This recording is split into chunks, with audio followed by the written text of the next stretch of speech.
बचे हुए छात्र स्तब्ध खड़े हैं। उनकी आंखें भय से चौड़ी हो गई हैं, क्योंकि अचानक एक जोरदार भूकंप से उनके चारों ओर का उजाड़ इलाका हिल उठता है। भयभीत छात्र, जिसका खून गलती से राक्षस की जड़ों पर लग जाता है, अचानक उल्टा लटका दिया जाता है। इससे पहले कि वो अपनी मृत्यु को समझ पाता, उसे बेरहमी से कुचल दिया जाता है। उसके बेजान चेहरे से खून की मोटी धाराएं बहने लगती हैं। इस भयावहता का स्रोत प्रकट होता है। माना जा रहा था कि मरा हुआ विशाल पौधा एक विशालकाय भयानक राक्षस में बदल जाता है, जिसका मुंह दांतों से भरा हुआ है। वो अपने जबड़े कसकर बंद कर लेता है और खून बहते हुए छात्र को पूरा निगल जाता है, जबकि बाकी लोग अविश्वास से देखते रहते हैं। जैसे ही वो जानवर अपने शिकार को खाता है, पत्थरों पर खून बिखर जाता है। सिस्टम एक कठिन नए मिशन की घोषणा करता है। उन्हें 69 दिनों तक खंडरों में जीवित रहना है और उन्हें सख्त चेतावनी दी जाती है कि वे उस राक्षसी एस रैंक पौधे से बचें जो अब उनका शिकार कर रहा है। उस विशालकाय जानवर को देखते हुए छात्रों को एहसास होता है कि वे एक असंभव एस रैंक खतरे का सामना कर रहे हैं।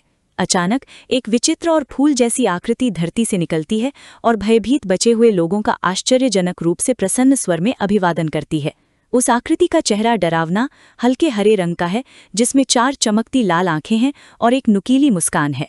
वो प्रसन्नतापूर्वक अपना परिचय तीसरी भूमिगत मंजिल की प्यारी मार्गदर्शिका परी के रूप में देती है। छात्र भय से उस नई मार्गदर्शिका को घूरते हैं और अपने भाग्य को कोसते हैं कि एक और विकृत परी उनके दुख पर राज करने के लिए प्रकट हो गई है। 4 आंखों वाली परी खुशी खुशी उनके नए दुश्मन के नियम बताती है। वो इस कार्य को एक साधारण जीवन रक्षा मिशन के रूप में प्रस्तुत करती है और उन्हें याद दिलाती है कि उन्हें केवल 69 दिनों तक जीवित रहना है। हालांकि परी रुकती है और अपनी बात सुधारती है, ये बताते हुए कि चूंकि एक छात्र को अभी अभी खा लिया गया है, इसलिए गणना बदल जाती है। परी की मुस्कान और चौड़ी हो जाती है, जिससे उसके नुकीले दांत दिखाई देते हैं, और वो घोषणा करती है कि अब उन्हें केवल 68 दिनों तक ही टिकना होगा। सिस्टम तुरंत इस भयावह वास्तविकता को दर्शाने के लिए अपडेट हो जाता है और पुष्टि करता है कि बलिदान के कारण टाइमर एक दिन कम हो गया है। साथ ही राक्षस से बचने का असंभव कार्य जारी रहता है।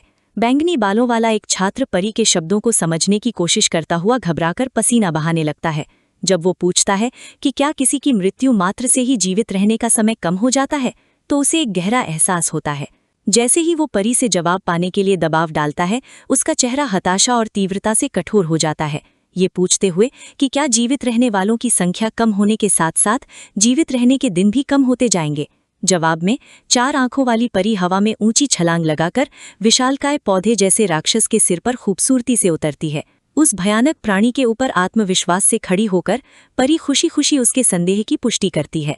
वो घोषणा करती है कि इस जीवन रक्षा मिशन की कुछ विशेष शर्तें हैं।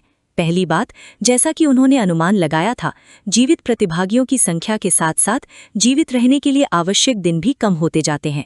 एक उंगली उठाकर वो दूसरी भयावह शर्त का उजागर करती है।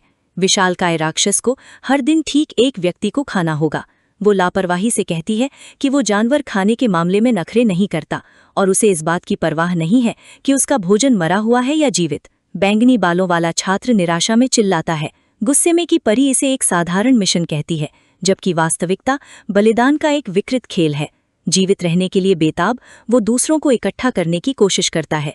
वो बताता है कि राक्षस खंडरों में इमारत में गहराई से जड़ जमाए खड़ा है और हिल नहीं सकता। वो सबको विकृत नियमों को नज़रअंदाज करके भागने को कहता है। हालांकि ग्रैन्युअल मन ही मन सोचता है कि उस जैसे गद्दार की बात कौन सुनेगा। परी की आवाज़ जल्द ही एक भयावह चेतावनी के साथ गूंजती है, जिसमें वो उन्हें भागने के बारे में सोचना भी मना करती है। परी का चेहरा एक काली मुस्कान में बदल जाता है जब वो उनकी घातक गलती को स्पष्ट करती है। राक्षस फंसा नहीं है, उसे हिलना डुलना पसंद नहीं, क्योंकि शारीरिक मेहनत से उसकी भूख बढ़ जाती है। बैंगनी बालों वाला छात्र भय से जम जाता है जब परी कहती है कि अगर वो जानवर हिलेगा तो एक दिन में एक इंसान उसकी भूख नहीं मिटा पाएगा। अपना भयानक रूप तुरंत छोड़कर परी फिर से खुशी से मुस्कुराती है और छात्रों को निराश नहीं होने को कहती है।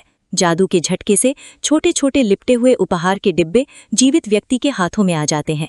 ये बताया जाता है कि ये उनकी मदद के लिए विशेष उपहार हैं, और ये भी कि इन बक्सों में कभी भी शक्ति बढ़ाने वाली मिठाइयाँ, भोजन या हथियार हो सकते हैं। बैंगनी बालों वाला छात्र अपने हाथों में पकड़े उपहार के डिब्बे को घूरता है, इस उम्मीद में कि शायद उसमें कोई शक्तिशाली कलाकृति हो। जैसे ही वो उत्सुकता से रिबन खोलता है, लार टपकाते हुए विशाल जबड़े अचानक उसके चेहरे के ठीक सामने खुल जाते हैं। 4 आंखों वाली परी बस मुस्कुरा देती है। एक भयानक नकलची राक्षस उस छोटी सी पेटी से जोरदार धमाके के साथ बाहर निकलता है। इससे पहले कि वो लड़का चीख भी पाता, उस जीव के विशाल जबड़े उसके सिर पर कसकर बंद हो जाते हैं और वो खून के फव्वारे के बीच उसे बेरहमी से निगल जाता है, जबकि आसपास खड़े छात्र डर के मारे पीछे हट जाते हैं। उसका बिना सिर वाला शरीर घुटनों के बल जमीन पर गिर जाता है। तभी परी खुशी खुशी अपनी चेतावनी पूरी करती है और उन्हें नकलची जीवों से सावधान रहने की सलाह देती है। तुरंत ही सिस्टम मिशन को अपडेट कर देता है और इस ताज़ा मौत को देखते हुए जीवित रहने का समय घटाकर 67 दिन कर देता है। ये खौफनाक मंजर एक और छात्र का हौसला तोड़ देता है। आंखों से आंसू बहते हुए वो चिल्लाता है कि उसे नफरत है। ये एक घिनौना मिशन है। जानलेवा बक्से और पूरा टावर। वो ताज़ा लाश के पास जमीन पर गिर पड़ता है, सिसकते हुए और जाने की भीख मांगते हुए। बचे हुए लोगों में पूरी तरह से अफरा तफरी और दहशत छा जाती है। एक लड़का गुस्से से चिल्लाता है कि ये पागलपन भरे नियम एक शैतानी जाल हैं जो उन्हें एक दूसरे का कत्ल करने के लिए बनाए गए हैं। एक अन्य छात्र पलटवार करते हुए कहता है कि नियमों का उल्लंघन करने पर भी वे सभी उस राक्षस के हाथों मारे जाएंगे।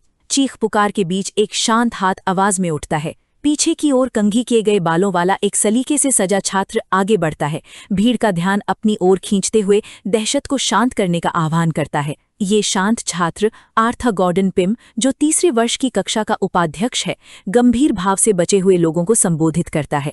वो गंभीरता से स्वीकार करता है कि उनकी नई वास्तविकता उन्हें बेहद क्रूर और कठिन निर्णय लेने के लिए मजबूर करेगी।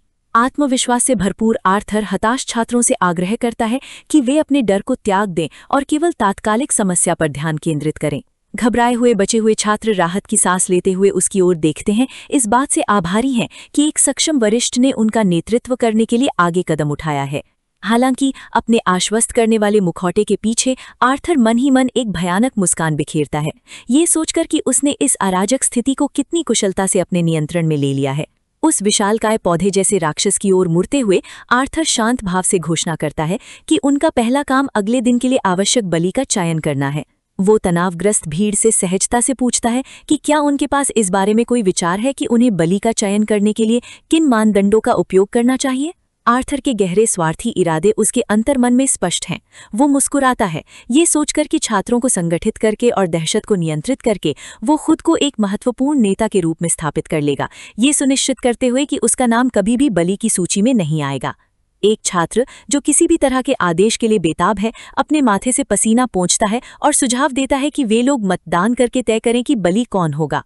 एक और छात्र इस विचार से सहमत होते हुए कहता है कि अकेडमी में वे लोकतांत्रिक मतदान के माध्यम से ही मुद्दों का समाधान करते हैं। हालांकि आर्थर बताते हैं कि मतदान प्रभावी होने के लिए उन्हें पहले शिकार के चयन के लिए विशिष्ट मानदंड निर्धारित करने होंगे, ताकि ये सुनिश्चित किया जा सके कि समूह वास्तव में उस भयानक निर्णय का सम्मान करेगा। पोनीटेल बांधे एक छात्र आक्रामक रूप से आगे बढ़ता है और तर्क देता है कि कमजोर लोगों की बलि देना ही स्वाभाविक है। वो जंगल के क्रूर नियम का हवाला देता है। उसके सुझाव पर भीड़ गुस्से से विरोध करती है। बैंगनी बालों और चश्मा लगाई एक लड़की तीखे अंदाज में जवाब देती है और उसे याद दिलाती है कि वे सभ्य इंसान हैं, जंगली जानवर नहीं। अपनी कनपटी पर उंगली से ठोकते हुए वो ठंडे लहजे में सुझाव देती है कि इसके बजाय उन छात्रों की बलि दी जानी चाहिए जो बुद्धिहीन है, और तर्क देती है कि बेवकूफ लोग उनके जीवित रहने में कोई मदद नहीं कर पाएंगे। पोनीटेल वाला छात्र इस बात से बहुत आहत होता है और तर्क देता है कि भले ही उसके पास बुद्धि नहीं है, लेकिन वो एक कीमती संसाधन है। वो बेताबी से वादा करता है कि जो कोई भी उसे यहाँ से बच निकलने तक जिंदा रखेगा, वो उसे भरपूर इनाम देगा। लड़की तुरंत उसे चुप करा देती है और कड़े शब्दों में कहती है कि इस नर्क जैसी जगह में उसके पैसे की कोई कीमत नहीं है।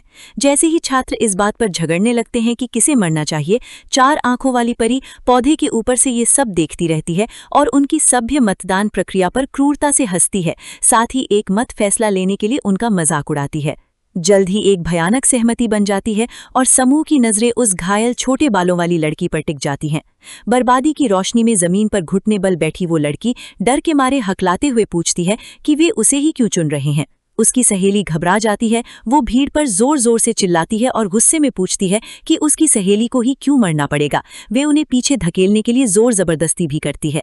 पास ही एक चट्टान पर शांति से बैठा आर्थर अपने हाथ जोड़ता है और हमदर्दी दिखाने का नाटक करता है।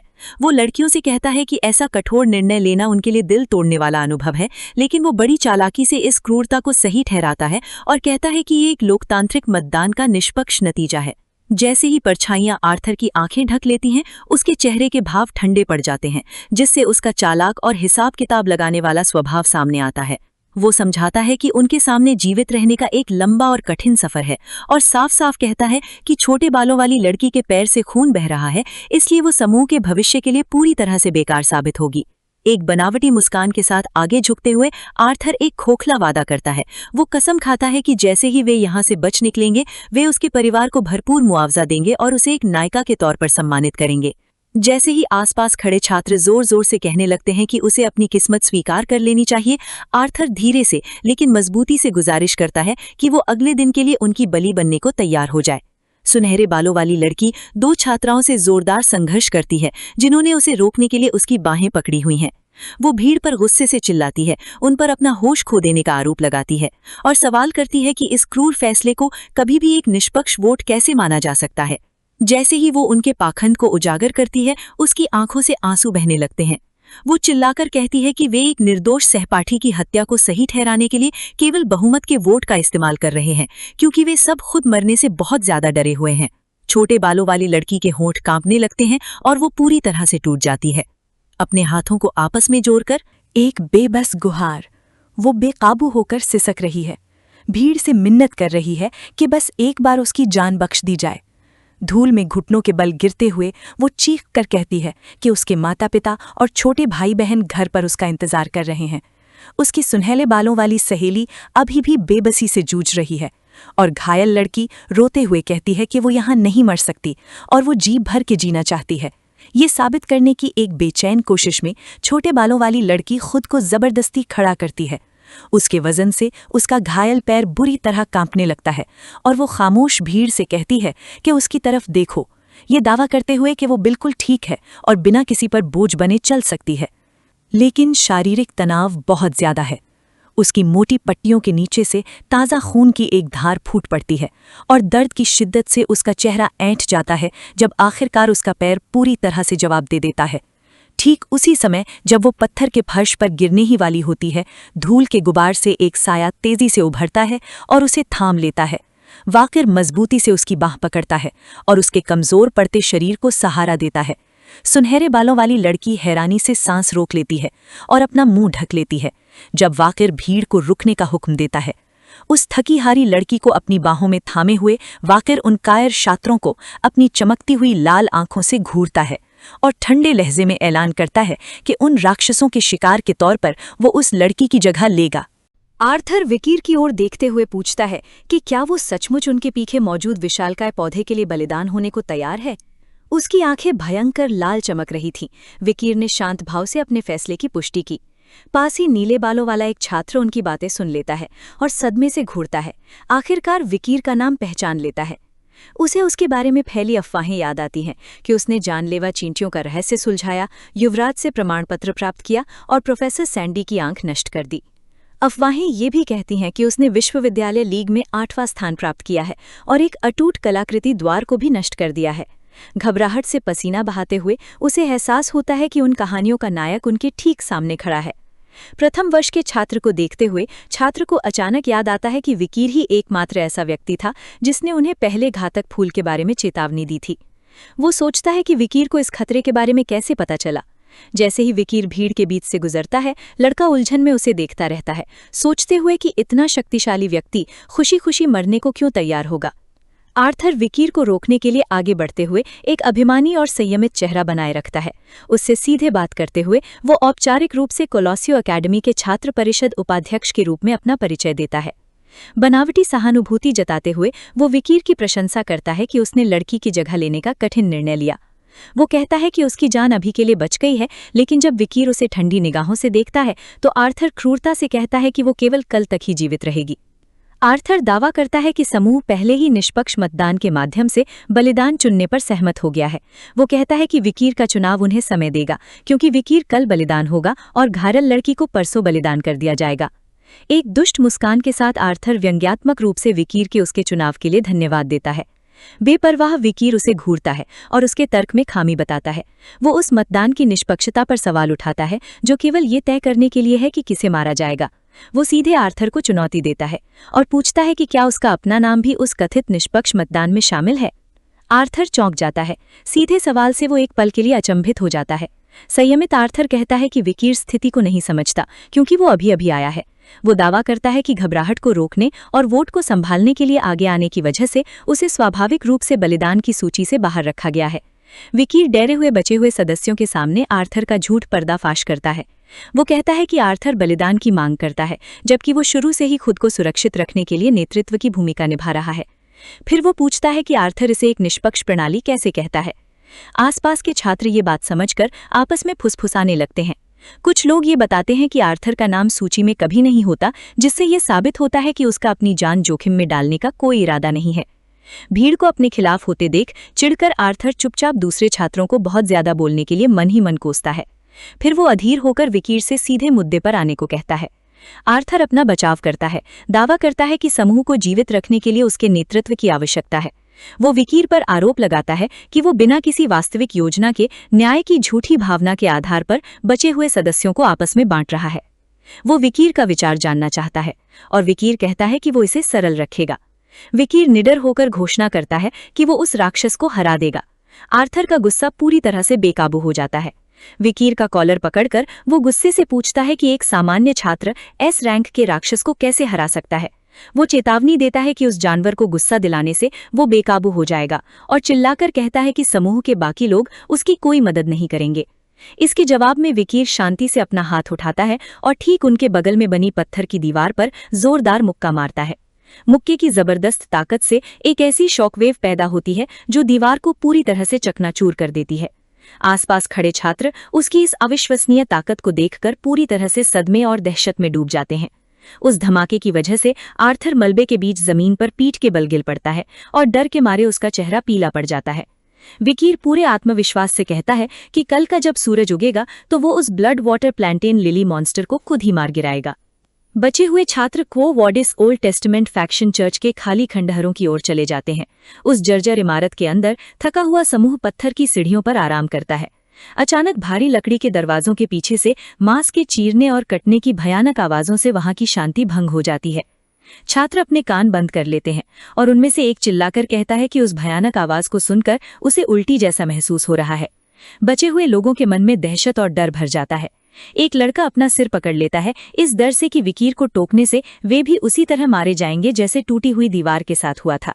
उसके बगल में खड़ी लड़की कांपती है और इस बात से सहमत होती है कि भयानक आवाजों के बीच चुप रहना ही उनके लिए सबसे सुरक्षित विकल्प है। ग्रानुई घबराकर पसीना पसीना हो जाता है। उसे विकीर का वो सख्त आदेश याद आता है कि शिकार की तैयारी करते समय दरवाजे की रखवाली करे और किसी को अंदर न आने दे।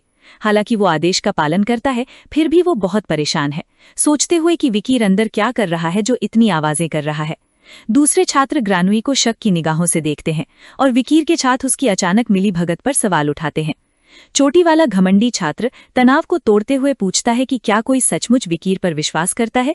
वो कहता है कि विकीर सारे रैंडम बॉक्स और स्टैट्स बढ़ाने वाली कैंडी ले गया है, इसलिए वो आसानी से भाग सकता है। नीले बालों वाला छात्र अपने संदेह को स्वीकार करता है, लेकिन ये भी बताता है कि उनकी कड़वी सच्चाई।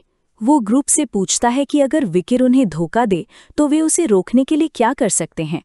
हारे हुए आर्थर के ऊपर खड़े विकीर को याद करके स्टूडेंट्स उसके इस मोड़ का सामना पूरी तरह से डर जाते हैं, क्योंकि उन्हें पूरी तरह से एहसास होता है कि वे कितने लाचार हैं। उन्हें विकीर का एस रैंक मॉन्स्टर को अकेले मारने का बड़ा वादा याद आता है। हालांकि बदले में वो बचे हुए लोगों से बहुत बड़ी कीमत मांगता है। विकीर सभी को अपने रैंडम गिफ्ट बॉक्स और स्टेट बूस्टिंग कैंडी देने का ऑर्डर देता है और जोर देता है कि उसे उनके पास मौजूद हर एक चीज़ चाहिए। लड़का ये याद करके कांप जाता है। उसे एहसास होता है कि विकीर के पास उन सभी को मारने, जबरदस्ती उनकी चीज़ें चुराने और अगर वो चाहे तो अकेले अगली मंजिल पर जाने की ताकत है।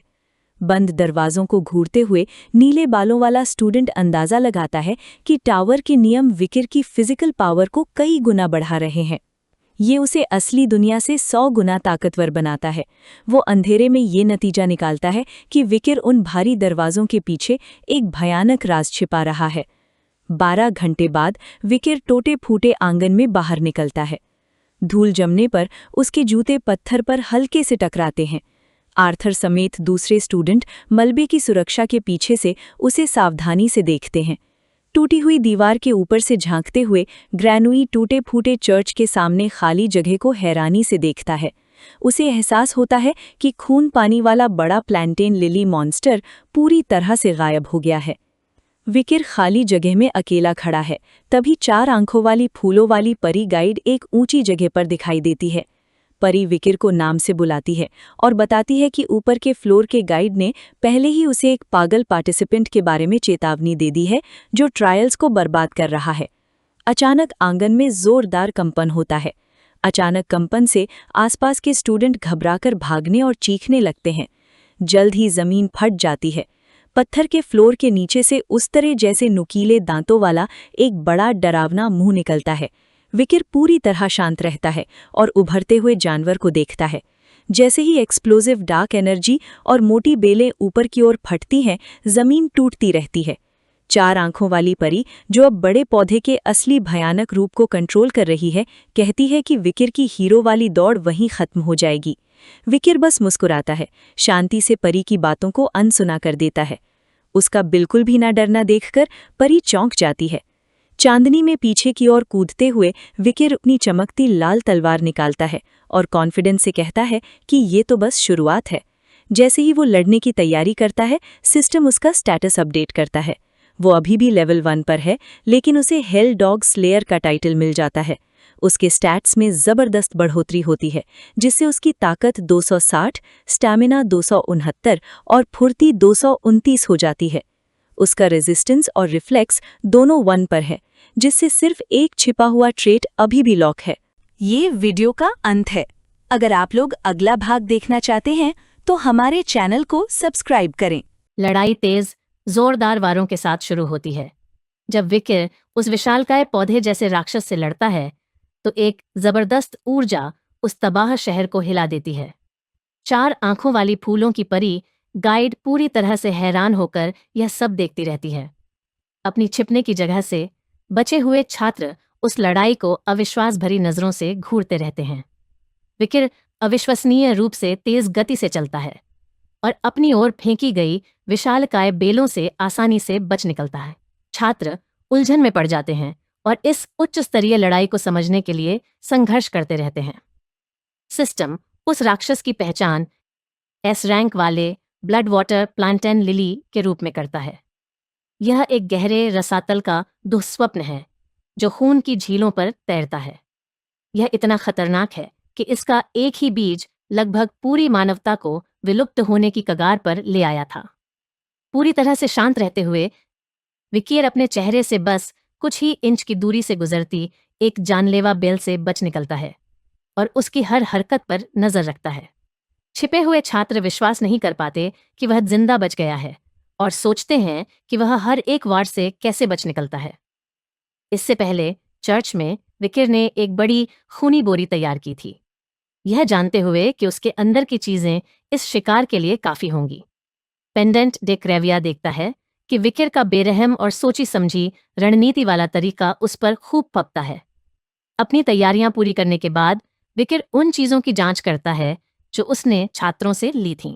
विकिर देखता है ज्यादातर छात्रों के बक्से जानलेवा मिमिक्स, नकलची चीजें, और जो सुरक्षित हैं उनसे सिर्फ मामूली स्टैट कैंडीज नहीं मिलती हैं। सिस्टम एक छोटी हड्डी वाली कुदाल और एक तेल लगे कागज की थैली की पहचान डी रैंक की कलाकृतियों के रूप में करता है। शुरू में उसे लगा कि ये बेकार हैं, हालांकि जब वह उस सस्ती लूट की जांच करता है तो वह हैरान रह जाता है। उसे एहसास होता है कि उन चीजों के बीच कुछ ऐसा अविश्वसनीय रूप से दुर्लभ है जिसे पाने की उसने कभी उम्मीद भी नहीं की थी। उसके हाथ में एक चमकता हुआ चांदी का गोला है। विकिर को पिछले नायकों की कहानियों से याद आता है कि यह एक बहुत ही दुर्लभ और छिपी हुई चीज है। सिस्टम इसे सिल्वर कैंडी कहता है, जो हमेशा के लिए उस अत्यंत दुर्लभ रिफ्लेक्स स्टैट प्रतिक्रिया क्षमता को 1 अंक से बढ़ा देती है। उस कैंडी को हाथ में थामे हुए विकिर के चेहरे पर एक आत्मविश्वास भरी मुस्कान आ जाती है। वह सोचता है कि कहीं वह अपनी सारी किस्मत बहुत जल्दी तो इस्तेमाल नहीं कर रहा है, लेकिन अब वह उस एस रैंक के राक्षस से लड़ने के लिए पूरी तरह तैयार है। ग्रानुई मलबे के ढेर के पीछे से घबराहट भरी नजरों से देखता रहता है और दबी जबान में विकिर का नाम बुदबुदाता है। उस खुली जगह में विकिर एक कलाबाज की तरह पीछे की ओर पलटता है और बेलों के एक घने झुंड से पूरी तरह से बच निकलता है। वह विशालकाय पौधा लगातार हमला करता रहता है और अपनी फैलती हुई बेलों से उसे कुचलने की कोशिश करता है। विकिर तेजी से पीछे हटता है और उस विशाल मुंह से होने वाले जानलेवा वार से बचने के लिए फर्श पर फिसल जाता है। विकिर के चेहरे पर एक तेज मुस्कान आ जाती है। इस बदलाव को महसूस करते हुए वह आखिरकार समझ जाता है कि पिछले नायक उस दुर्लभ रिफ्लेक्स प्रतिक्रिया गुण को इतनी शिद्दत से क्यों चाहते थे। रिफ्लेक्स का सिर्फ एक बिंदु भी उसके लड़ने के कौशल को पूरी तरह से बदल देता है। जैसे ही वह हमलों से बचने के लिए अपनी इंद्रियों को अपनी चरम सीमा तक ले जाता है, उसे अपने शरीर की प्रतिक्रियाओं में एक बहुत बड़ा अंतर महसूस होता है। रिफ्लेक्स गुण उसके शरीर को बिना सोचे समझे प्रतिक्रिया करने की क्षमता देता है। उसका शरीर अब तेज और स्वचालित निर्णय लेता है। उसे खतरा महसूस होने से पहले ही ठीक ठीक पता चल जाता है कि कब कदम बढ़ाना है, कब रुकना है या कब वार से बचना है। इस स्वचालित बचाव को महसूस करके विकिर मुस्कुराता है। लड़ाई में इस तरह की स्वाभाविक युद्ध वृत्ति का होना उसे किसी तरह की धोखेबाजी, चीटिंग जैसा महसूस होता है। टूटी फूटी दीवारों के पीछे से छात्र विस्मय से यह सब देख रहे हैं। वे हैरानी में एक दूसरे से फुसफुसाते हैं, यह समझ नहीं पा रहे कि विकिर हर वार से कैसे बच निकलता है। ऐसा लगता है मानो वह राक्षस के हमला करने से पहले ही उसके वार का अंदाजा लगा लेता है। विकिर की तेजी के बावजूद एक छात्र आर्थर से कहता है कि इस तरह वार से बचने की कोशिश करने से वह जानवर और भी ज्यादा गुस्सा हो जाएगा। जैसे ही वह राक्षस अपने जबड़े जोर से बंद करता है, छात्र सोचने लगते हैं कि विकिर इस शक्तिशाली एस रैंक वाले खतरे को कैसे मारेगा। एक मौका देखकर विकिर उस जीव के ऊपर हवा में ऊंची छलांग लगाता है। नीचे आते हुए वह अपनी लाल आभा वाली तलवार से जोरदार वार करता है, जिसका निशाना राक्षस का विशाल और मोटा शरीर होता है। लेकिन उसका वार राक्षस की सख्त चमड़ी से टकराकर सिर्फ चिंगारियां पैदा करता है और उसे कोई चोट नहीं पहुंचा पाता। यह महसूस करते ही कि उसके वार में राक्षस की चमड़ी को भेदने की ताकत नहीं है, विकिर का चेहरा गंभीर हो जाता है। राक्षस पलटवार करता है, जिससे विकिर को पीछे हटना पड़ता है और टूटे हुए पत्थरों पर फिसलते हुए वार से बचना पड़ता है। सिस्टम उसकी लेवल और नए टाइटल दिखाता है। अपने आंकड़ों, स्टैट्स की जांच करते हुए विकिर को एहसास होता है कि इस समय राक्षस की सख्त चमड़ी को काटना नामुमकिन है। पेंडेंट डे क्रेविया कुछ कहता है और एक अहम बात की ओर इशारा करता है। वह जादुई ताबीज बताता है कि यह जानवर उन राक्षसों से बहुत अलग है जिनसे विकिर ने अपने पिछले जीवन में लड़ाई लड़ी थी। वह ताबीज समझाता है कि यह जीव नरक, हेल का कोई शुद्ध नस्ल वाला प्राणी नहीं है, बल्कि एक कमजोर और मिश्रित नस्ल वाला जीव है। शुद्ध नस्ल के राक्षस अधोलोक, अंडरवर्ल्ड में मौजूद खून की झीलों से खून पीकर बड़े होते हैं। इसी वजह से शुद्ध नस्ल के राक्षस इस जीव की तुलना में कहीं ज्यादा विशाल और जानलेवा होते हैं। इस सूखे और बंजर इलाके में फंसे होने की वजह से यह जानवर भूख और प्यास से बुरी तरह तड़प रहा है। डे क्रेविया विकिर को चेतावनी देता है कि वह अपना बचाव कम न करे। यहां तक कि एक भूखा एस रैंक का मॉन्स्टर भी जानलेवा हो सकता है। उसे उस दानव की असली योजना समझ आ जाती है। उन्होंने यहाँ एस रैंक का मॉन्स्टर शिकार करने के लिए नहीं रखा था। यह एक ऐसी नामुमकिन बाधा है जिसका मकसद निराशा पैदा करना है। डे क्रेविया एक नई योजना सुझाता है। चूंकि वह उस कवच को तोड़ नहीं सकता, इसलिए उसे उसकी एक जानलेवा कमजोरी पर वार करना होगा। वह कमजोरी उसके मुंह के अंदर का नरम मांस है, लेकिन वह यह हिस्सा तभी दिखाता है जब खाने के लिए अपना जबड़ा खोलता है, बांटता है। डे क्रेविया पूछता है कि क्या विकिर में उस छोटी सी जगह का फायदा उठाने की हिम्मत है। विकिर के चेहरे पर एक निडर मुस्कान खिल उठती है। वह पूरे आत्मविश्वास से जवाब देता है कि ठीक इसी पल का फायदा उठाने के लिए ही उसने पहले चर्च में सामान इकट्ठा किया था। विकिर के इस शांत रवैये पर वह परी गाइड गुस्सा हो जाती है। उसकी मुस्कान से हैरान होकर वह जानना चाहती है कि एक इंसान एस रैंक के मॉन्स्टर के सामने इतना घमंडी बर्ताव क्यों कर रहा है। अपना आपा खोकर वह परी उस मॉन्स्टर को आदेश देती है, राक्षस विकिर को पूरी तरह से खा जाए। वह विशाल जानवर तुरंत अपने टेंटिकल्स उसकी ओर फेंकता है। जैसे ही टेंटिकल्स उसकी ओर आते हैं, विकिर बस एक शांत मुस्कान के साथ ऊपर देखता है और अपनी योजना को अंजाम देने के लिए तैयार रहता है। वह पौधा अपने टेंटिकल्स जमीन पर जोर से मारता है, जिससे पत्थर का फर्श टूट जाता है और धूल व पत्थर कतर हवा में उड़ने लगते हैं। गिरते हुए पत्थरों के बीच तैरते हुए विकिर शांत रहता है। वह अपनी अभेद्य पवित्र अंगूठी का इस्तेमाल करता है। सिस्टम उसके स्टोरेज की पुष्टि करता है। पॉकेट मोड चालू हो जाता है। स्टोरेज में हाथ डालकर विकिर वह खून से सना थैला बाहर निकालता है, जिसे उसने पहले से तैयार कर रखा था। एक जोरदार झटके के साथ वह उसे हवा में काफी ऊपर सीधे उस राक्षस की ओर फेंक देता है। वह परी गाइड हैरानी से देखती रह जाती है। नीचे छात्र सदमे में देखते रहते हैं, यह समझ नहीं पाते कि विकिर एक एस रैंक के जानवर पर खून से सना थैला क्यों फेंक रहा है। भूख और खून की गंध से पागल होकर वह राक्षस थैले और उसके अंदर मौजूद खून से नए अंगों को निगलने के लिए अपना विशाल मुंह चौड़ा खोल देता है। गिरते हुए अंगों को देखकर छात्रों को आखिरकार एहसास होता है कि कल चर्च से आने वाली चीरने फाड़ने की आवाजें असल में विकिर द्वारा हेलहाउंड्स, नरक के कुत्तों को चारा बनाने के लिए काटे जाने की थीं। जहां छात्र विकिर की इस बेरहम योजना से कांप उठते हैं, वहीं वह पूरी तरह से अपने लक्ष्य पर केंद्रित रहता है। मलबे के बीच चमकती हुई लाल आंखों के साथ वह देखता है कि उसका असली लक्ष्य आखिरकार दिखाई देने लगा। राक्षस के गले के काफी अंदर, उसके दांतों और बेलों के पार एक विशाल चमकती हुई बैंगनी आंख दिखाई देती है। यही उस जीव का और उसकी सबसे बड़ी कमजोरी है। इस जाल को समझते ही वह परी घबराहट में चीख पड़ती है। वह राक्षस को अपना मुंह बंद करने और अपनी आंख छिपाने का आदेश देती है, लेकिन परी को जल्द ही एहसास हो जाता है कि अब बहुत देर हो चुकी है। तेजी से हिलती हुई बेलों के ऊपर से छलांग लगाते हुए विकिर सीधे राक्षस के मुंह की ओर लपकता है। अपनी लाल ऊर्जा को इकट्ठा करते हुए वह उस कमजोर जगह पर वार करने के लिए बास्करविल तलवार शैली के पहले दांव की तैयारी करता है। एक तेज लाल चमक के साथ विकिर अपनी ओरा शनिकृति ऊर्जा मिसने से ढकी हुई मुट्ठी सीधे उस विशाल बैंगनी आंख में घुसा देता है, जो राक्षस के गले में छिपी हुई थी। लेकिन जैसे ही वह अपनी ऊर्जा को अंदर की ओर धकेलता है, भींच लेता है, पेकेता है, क्योंकि उसे एहसास होता है कि उसकी ओनरा ब्लेड ऊर्जा की तलवार की लंबाई कम पड़ रही है। वह तुरंत इस समस्या को भांप लेता है। यह टावर उसकी शक्तियों को सीमित कर देता है, जिससे उसकी ओरा काफी कमजोर पड़ जाती है। इसी वजह से उसकी ब्लेड उस विशाल आंख के काफी अंदर तक मौजूद मुख्य केंद्र कैपुए कोर तक पहुंच नहीं पाती है। मौका हाथ से जाने न देने की चाह में विकिर खुद को हालात के हिसाब से ढाल लेता है।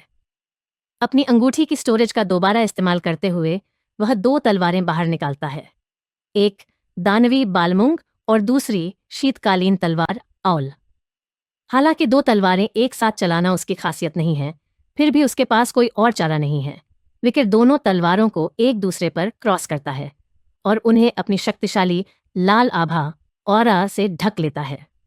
जानलेवा एकाग्रता के साथ वह बास्करविल तलवार शैली की चौथी तकनीक टीयरिंग टूथ, चीरने वाला दांत, का वार करता है।